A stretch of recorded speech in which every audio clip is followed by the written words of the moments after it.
Hello, dear friends. Welcome to this program, Our Moments with God, our moments with the Word of God, our moments with the love, mercy, and compassion of God, our moments also with the holy ones of God.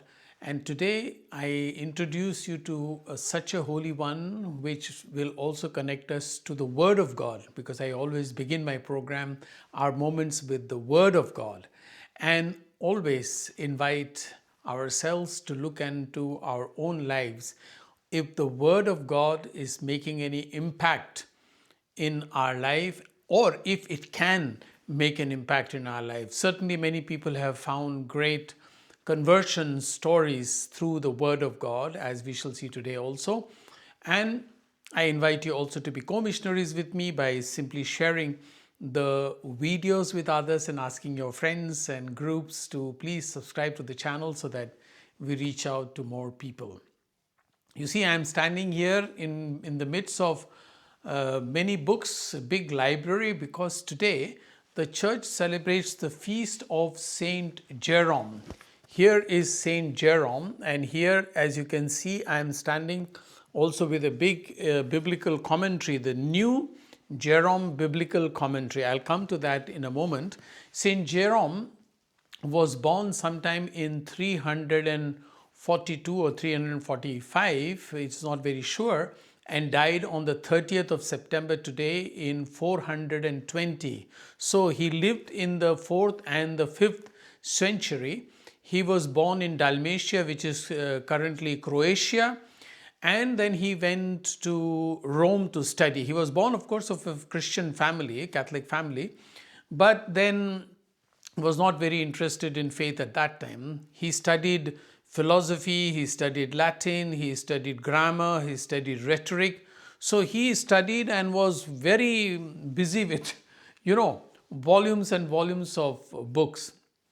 Then, when he was a young man, he had some experience and he got converted and got baptized only when he was a young man.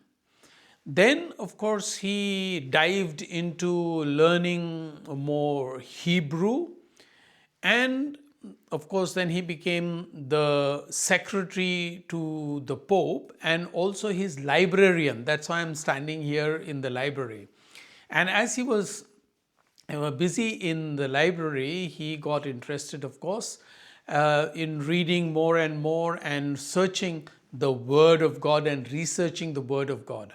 Then he went to Bethlehem and founded there a monastery for men, and then went also to Syria and became a monk.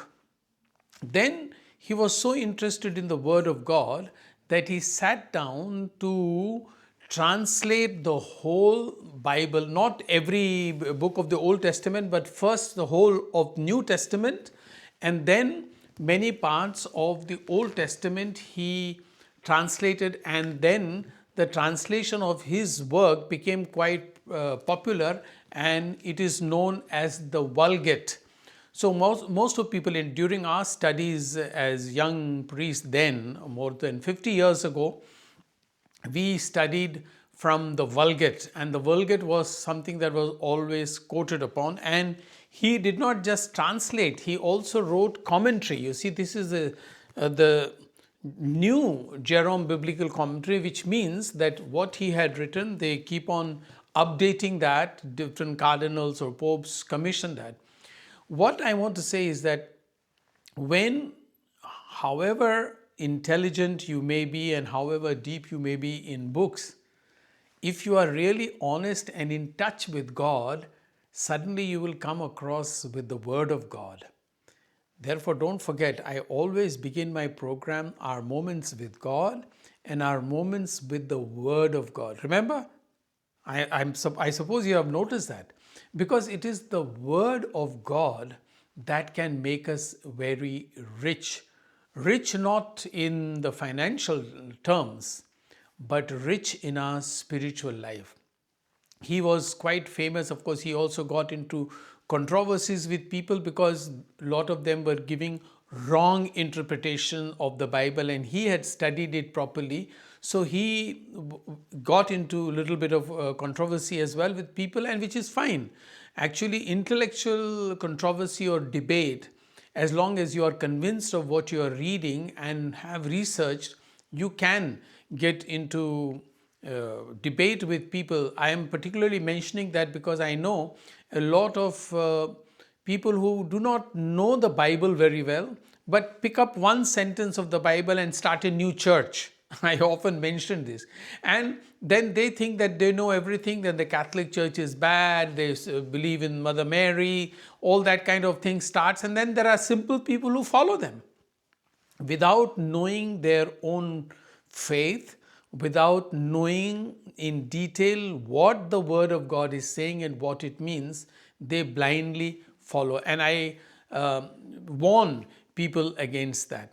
This man, of course, was great. He was also in correspondence that time with St. Augustine, the great man who said, if you want to burn something in somebody else, it should burn in you. And his famous line, O Lord, you have made us for yourself, and our hearts are restless until they rest in thee. And we can find this rest in God, of course, through his word. We thank today Saint Jerome again for his wonderful work, his translation of the Bible from Hebrew to Latin, and then later on the others have translated into different language. We thank you. Thanks Saint Jerome, and if you like, you may please subscribe to this channel. Thank you.